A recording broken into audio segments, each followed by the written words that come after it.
and clock. Much faster. Sick and tired hasn't happened yet. No. That's sick and tired. Do you think it's Fog of Gnats and Plague Beetle? It's not bad. That's not bad. It's actually one of the problems with Plague Beetle is that even against the decks you can Swamp Walk on, they usually have sick and tired. I guess that's one of the problems with Plague Beetle. You think there are other problems with Plague Beetle? Is that Possibly. Okay. the art's not very good either? Your turn. The flavor text is good though. Oh no, that's Carrion Beetle I'm thinking of. Sorry. Ravenous Rats. Oh.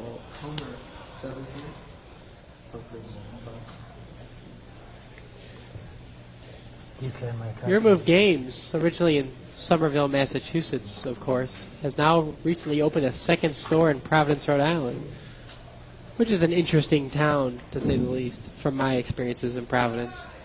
And it's actually nothing like the television show Providence. They have stuff on TV other than sports? Yes. That's all I ever seem to watch. Count. 2. By sports, you mean professional wrestling, right? That's a sport? We should get a health update on Rob Dougherty. There's that Kingfisher. There's some offense. Sure.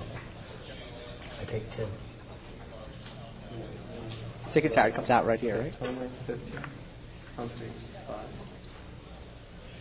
Comer takes 2 down to 15. He's holding on to his sick and tired. He's waiting until he can. That matters if the Fog and Nats can't block, I guess. I don't know. Thinking maybe he can get Humphreys to overcommit, relying on the Fog to block? Yeah. Not that Humphreys would do that, I don't think. I don't think so. Dave's much more interested in the long game than the short game in this match and in general when he plays.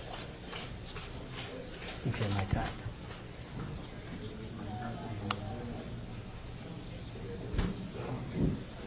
It is a darn shame David Humphreys is not currently among the people going to the Invitational.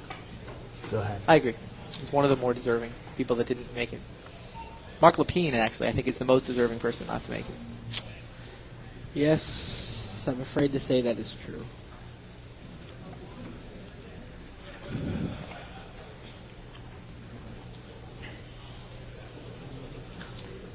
Check these.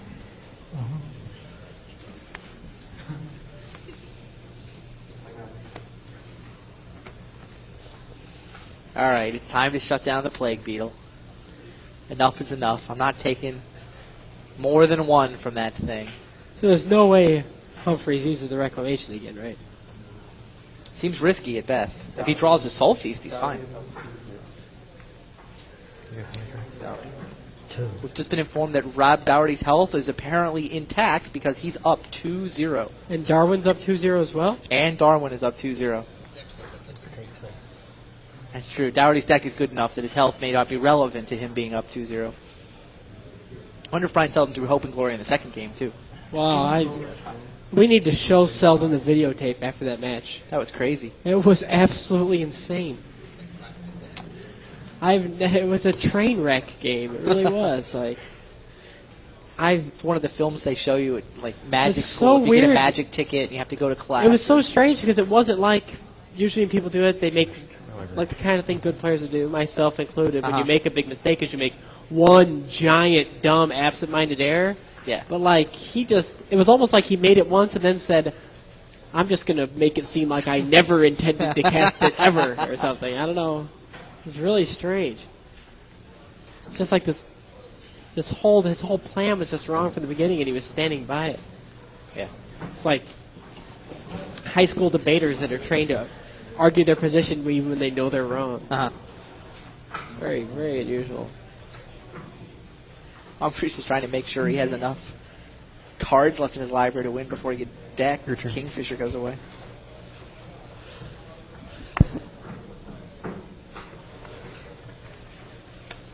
Ostracized. What did Alan just draw? Probably nothing that matters. Ostracized? Ostracize. That's what I thought it was. Nope, that does nothing. Broodlings and the rat still can't punch through. Sandbar Serpent and Rank and File are doing a decent job of blocking on the ground. If he'd cycled that Sandbar Serpent, the second Broodling would be hard to hold off. Of course, if he had 5 more life.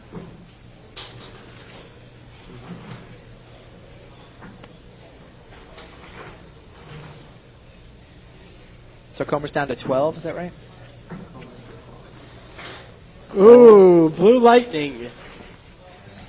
Which does No, very little. absolutely nothing. Oh, it blocks Ravenous Rats.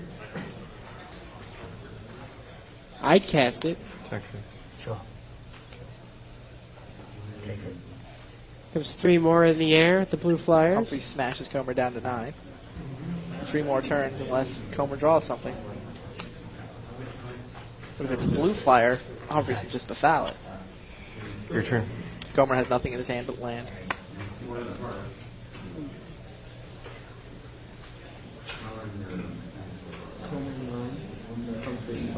Okay, my attack. Well, everyone thought Rob Dougherty's deck was insane, and a lot of people thought that Kurt Bergner's deck was a really bad matchup against Darwin Castle. Kurt Bergner told me he was actually disappointed that there were no about faces in the draft in To Legacy. deal with Wall Glare. Darwin has Wall of Glare, Tormented Angel. Kurt would have started Absolute Face, About Face, if there had been one. Absolute Face would be a cool card. That'd be all right. Attack phase. Sure.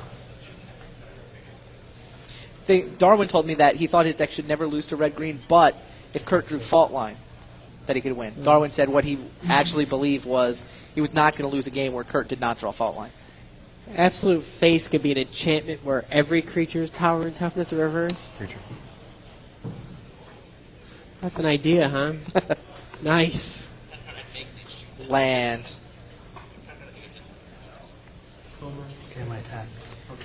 Comer draws another land. He's at 6 now, so he's only got 1 draw phase left.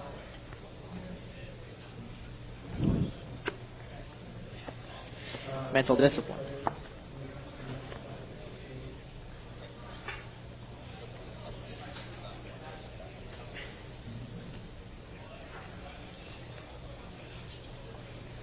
Humphreys counts his deck. Takes his time. Still just 3 through the air, right? Is there some point where you just alpha attack and finish it quicker? Doesn't seem like Dave's style. Doesn't seem, no, it's not Dave's It's like you just attack for 3, say done, and see if Comer ever comes up with an answer. So why did What's he Comer thinking about? take the Hellkite? I asked him that very question. Both Alan and Kurt honestly believe Arc Lightning is a better card than Shivan Hellkite. This is the 5th Hellkite they've drafted this weekend. They've had 4 previous Hellkites. No one of them ever did anything. Really? The Hellkite was a pure counter draft. They're like, all right, you want the Arc Lightning, and, well, we don't really want the other team to have a Hellkite. It really seems like against Darwin's deck, Hellkite would be insane. It's really hard to know that in the 5th pack of Saga, though. That's true, that's true. In retrospect, yes, I think the Hellkite would be really good against Darwin. Can't block it with Tormented Angel, can't kill it, because he, with, like, Heat Ray for a lot. Doesn't matter if you block it, because it just kills you with direct damage. Heat Ray is good against the Hellkite, though. He does have 2 Heat Rays. But yeah, they honestly thought they believe Arc Lightning to just be a better card. They're very close. I don't think it's ridiculously, I think they're very close cards. I really do. Thornwind Fairies. Comer casts Thornwind. Humphreys left back Raven Familiar to block? Why did he leave back Raven Familiar? I don't know. Thornwind Fairies comes out. That's going to probably get befouled. Go. Why did he leave back Raven Familiar? I mean, it was a 2-turn clock, and he just made it a 3-turn clock in order to have, a chump blocker back available? Okay. I mean, he gets to play with Mental Discipline for a bit. Ooh,